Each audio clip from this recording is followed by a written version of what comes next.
Señor alcalde, concelleiras e concelleiros, membros da Comisión de Festas, raíñas e damas, señoras e señores, a miña máis profunda gratitude por propoñerme a leitura do pregón das Festas de San Telmo 2013.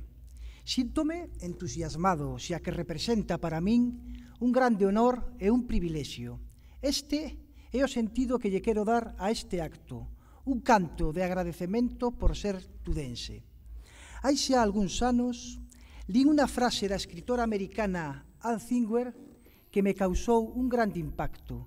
Mais ou menos dicía así: se había un río no lugar onde medramos, probablemente oirémolo sempre. Pois ben, eu escoito o meu río e estou seguro de que efectivamente o escoitarei toda a miña vida.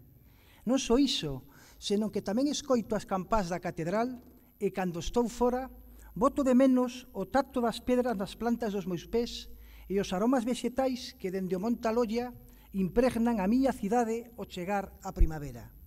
O propio Bispo Lago dixo que a terra onde el veu a vida é un berce de 1000 plantas olorosas. Tamén teño saudade das andoriñas.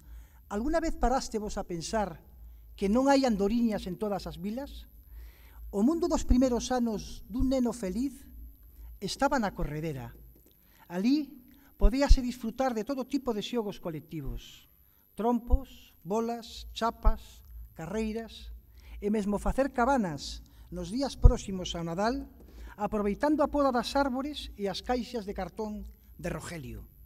Todo era colorido, as pinturas de Paquita Vaquero, os caramelos de Perra de Alicia e tamén os de don Enrique Lloré, os cromos de Galloso, incluindo o prezado de Tom Giraldez, as pelotas gorila de Calzados Montes, o arrecendo de las colonias, as fotos de Vila, os pastéis de Rosendo, as froitas de Ramona, o bazar de Albertito, os tecidos e confeccións de Luís e tamén os de Manolo Fonterosa, os fíos e botóns de Minucci, os xoguetes de Gelo, o palco de a música e os ultramarinos de Pita Guerreiro, Saladino, Neira e Pepe de Emilia.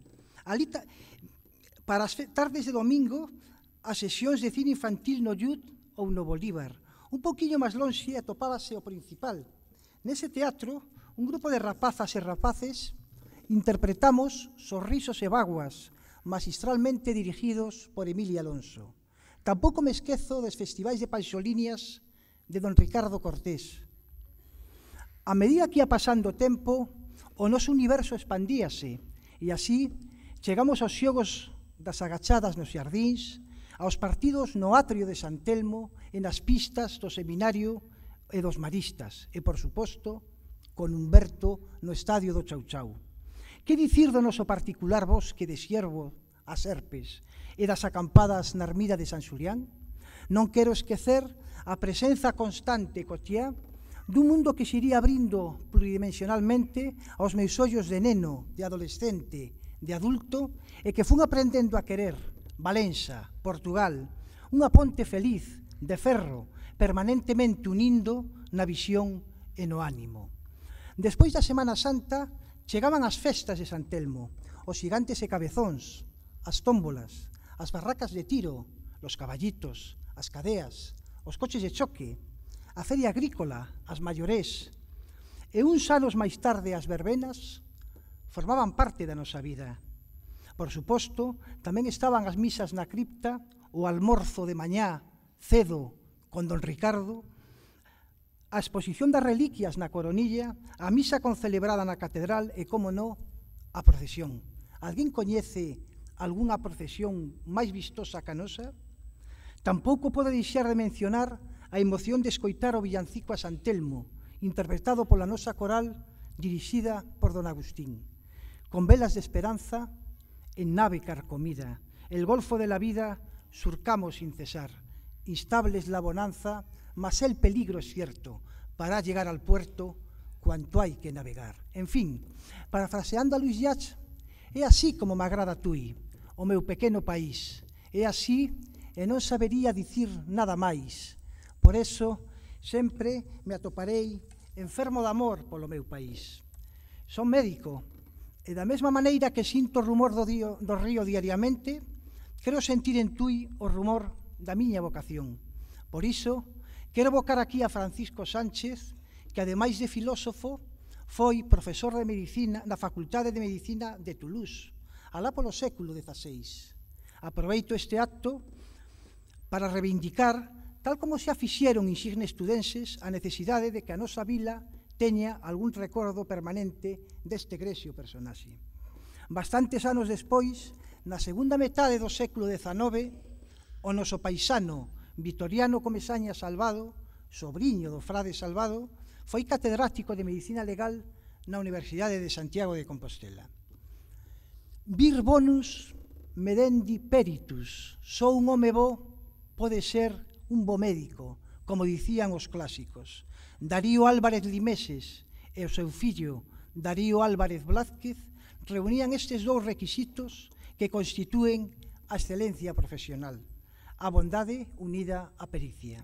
E é con emoción que posúo a honra de estar casado con Menchu, unha das netas de Alejo Diz Jurado, médico e alcalde ao servizo dos tudenses. Morreu cando eu tiña 8 anos. Non me lembro de que tamén foi alcalde do noso pobo o doutor José Casal Aboi. Os que aínda hoxe fan presente non dubidan da súa valía. Don José Abraldes e don Luís Álvarez forman parte da miña estampa infantil da corredera. Algúns anos máis tarde, apreciei a humanidade do doutor Lois. Acídome o xesto que tiveron o grupo de tudenses ao colocar unha placa na casa onde exerceu, testemunhando así a súa filantropía. Sendo xa estudante de medicina, tive o privilexio de coñecer ao doutor Francisco Comesaña, abofé, que era un home que seguía aquela bella máxima da medicina de ás veces curar, a miúdo aliviar, pero sempre consolar. O xinecólogo e melómano Enrique Jiménez e o neonatólogo e escritor Ángel Vázquez de la Cruz tamén escoitan o río. O mesmo ocorre co nefrólogo Alejandro Pérez Freiría, co que teño o prazer de atoparme de cando en vez polas rúas de Compostela. No futuro, terán moito que dicir galenos como Antonio Fernández Romeu, doutor Camacho para os tudenses, as doutoras María Pazo, Matilde Rodríguez Ruiz e Melisa Cortegoso, ou ben o doutor Adrián Sousa. Clara e Antonio, grazas, sen vos nada sería, e nada seríamos esta maravillosa familia que somos Pablo, Clara, Puri, Flori, Isa, Toni, María, Dami e David. Carmen, das cousas máis valiosas que podemos legarte, leva sempre contigo o rumor deste río. Quero agradecer as múltiples felicitacións que recibín cando o alcalde fixo público o meu nomeamento como pregoeiro. Le levaba razón o noso Frei Rosendo Salvado. Nunca topei en ninguna parte corazóns máis sinxelos e bondadosos que os dos meus paisanos. Tudenses, moitas grazas. Tudenses, tui tibi te. Tudenses, como tudense e como médico, esta é a receita do voso pregoeiro. Saúde e festa.